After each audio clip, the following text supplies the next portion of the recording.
We got Belal Muhammad back here on the program. He's going to be taking on Curtis MIllender at UFC 236 on April 13th. Belal, what's going on, man? How are you? Good, man. How are you doing? I'm doing awesome. It's good to catch up with you again. Now, you're in the car right now. I imagine you're going to practice right now. Yeah. Headed about to go get another workout in right now, so should be fun. Yeah, I heard you were working a lot with Gerald last couple weeks because I heard like pretty much everyone was out of the gym. They had fights and stuff going on. Yeah. It's Biggie was basically being Wonder Boy for Showtime, and then Gerald ended up getting his short notice fight. So I was helping him out a lot, and then basically I got my call up. So then we basically just grinded out hard together. So worked out perfectly, honestly, because we always go hard no matter what. So we was just basically turning it up another notch because since we have a fight. Got your fight coming up here in a few weeks, but how much of a boost was it seeing Anthony get that win over Stephen Wonderboy Thompson? Just an incredible finish, and I'm sure just really a boost to your camp. Yeah, it's huge, man. Momentum is a big thing, and especially for our gym. This last weekend we had 5 wins, and then 2 weeks ago before that we had Craig Uckelberg win. So we had a good roll going for the team, and it just uh, everything in the gym is just like positive energy because of it, man. Positive energy is a big thing, and when guys start losing and guys come in all sad and no energy, it kills your energy, it kills your vibes. But now that everybody's on a roll, everybody got a good win. Anthony's huge win. It just raised the whole energy of the room, and it just makes everybody want to do good, man. Is this the perfect turnaround for you? You fought in January, now you're fighting in April. Is this the right amount of time off?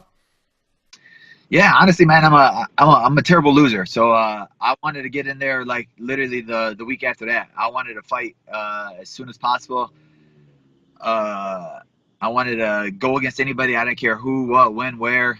But I got a smart manager in Ali and smart coaches, and they'll tell me to shut up and just calm down, take your time to get back. But I feel like this is perfect timing, and like you said, I stay in the gym no matter what, and I've been just working, trying to get better. So I felt like this worked out perfectly for me. What did you learn the most from that fight with Geoff Neal? Very, very entertaining fight like we've always seen with you, but obviously, it was just it was a tough outing for anyone. Yeah, man. There's a lot you can do after. You learn more after a loss than you do after a win. After a loss, you could sit there and you could think to yourself, "Man, did I just have an off night? Man, did he just catch me? Man, he just got lucky. Oh, that won't happen again. I'm all right." Or you can sit there, go back, look at the tape, think about, "Oh man, did they look at something in my tape? Did they see something in my game that's a weakness in me that I need to fix, or something that I was doing in my other fights that none of my other opponents figured out and they did?"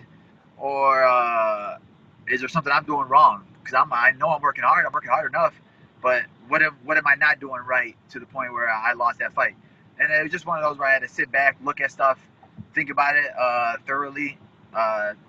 Having the right people around you, right coaches, right team, my family, everybody.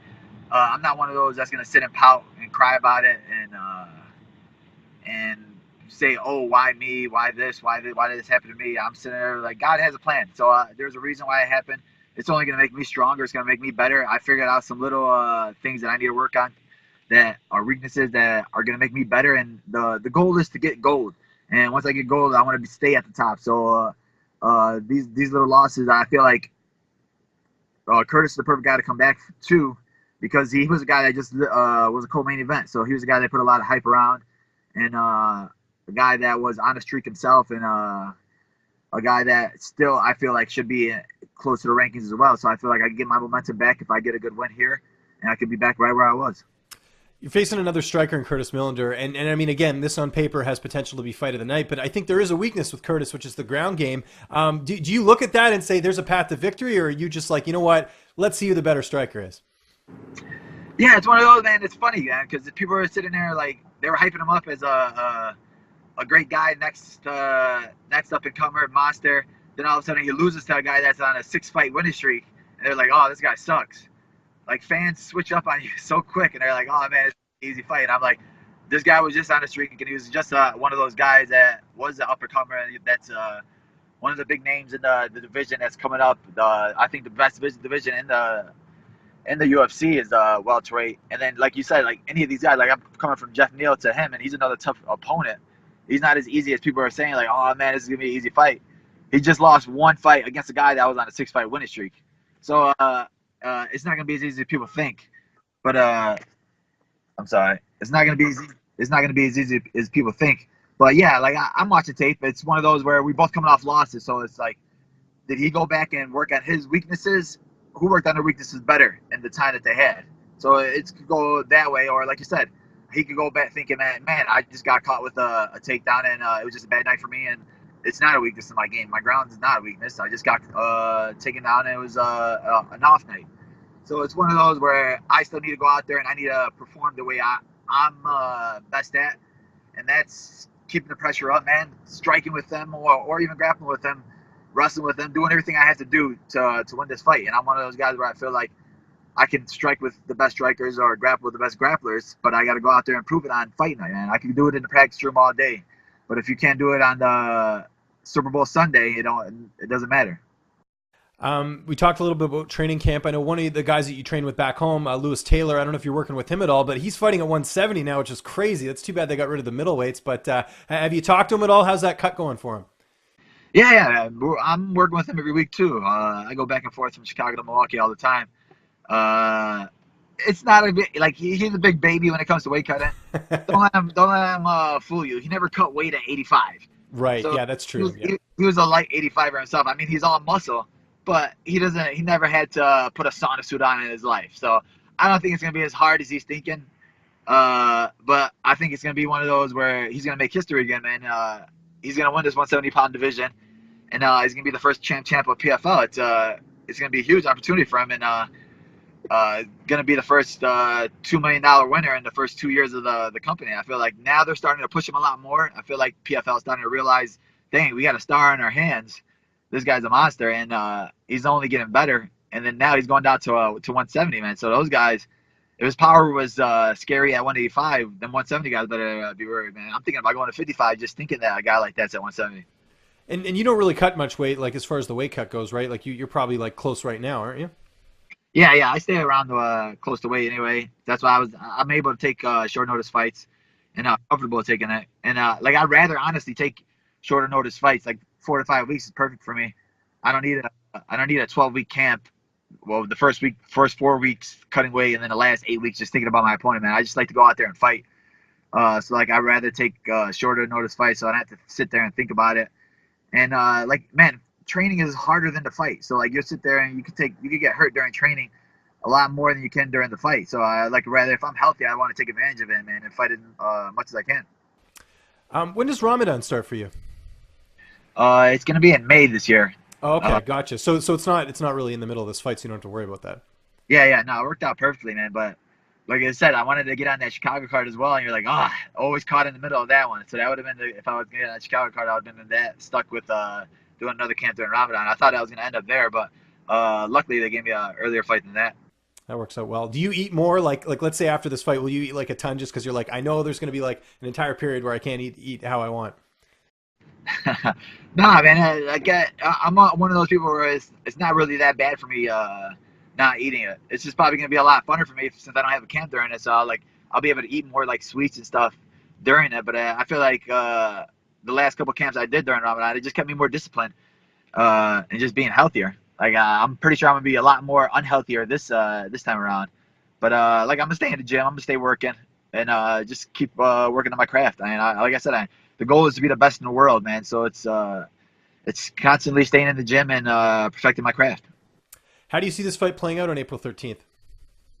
Man, I'm on a mission. I'm on a mission to go out there and finish this guy. I want to go out there, finish him, and get back to where I was. I felt like I had a good momentum going, close to getting a ranked guy right after that.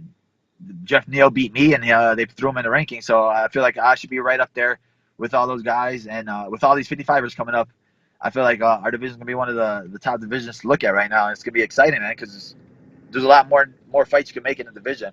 So hopefully I will go out there, finish this guy, and get back my name back in the top. We talk about Rufus Sport. CM Punk, what's the latest with him? Gerald tells me that he thinks that he's going to fight again. What do you think? Because I know he's in the gym all the time, and he's training with you guys a lot. Do you see him fighting again?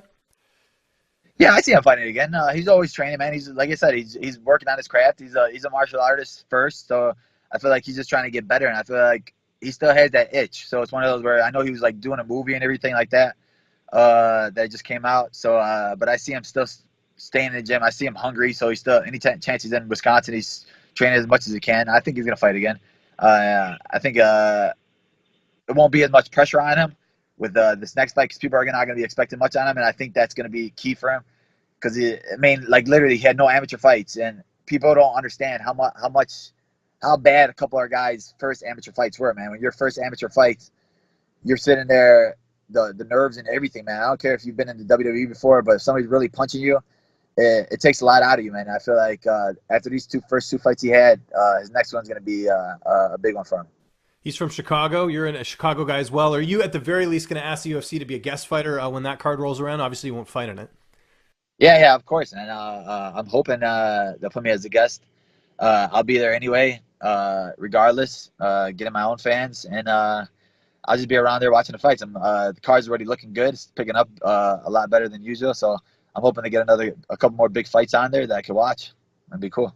And I imagine after this fight, are you looking at International Fight Week? Because I know you fought there before, and we almost did one of the best interviews ever. But security, for those who don't know, we tried to do an interview at the pool at the MGM, but they wouldn't let me film. And you look like someone like on Miami Vice or something. It was great. Yeah, man. Hopefully, God willing, I'm coming out of this fight unscathed, and hopefully that works out perfectly for me.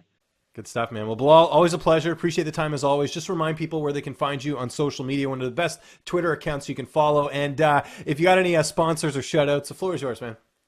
Appreciate the time, man. Yeah, you can follow me on Twitter at BullyB170 or Instagram at BullyB170. And just shout out to all the people that are still following me, believing in me, and ready to get to the top.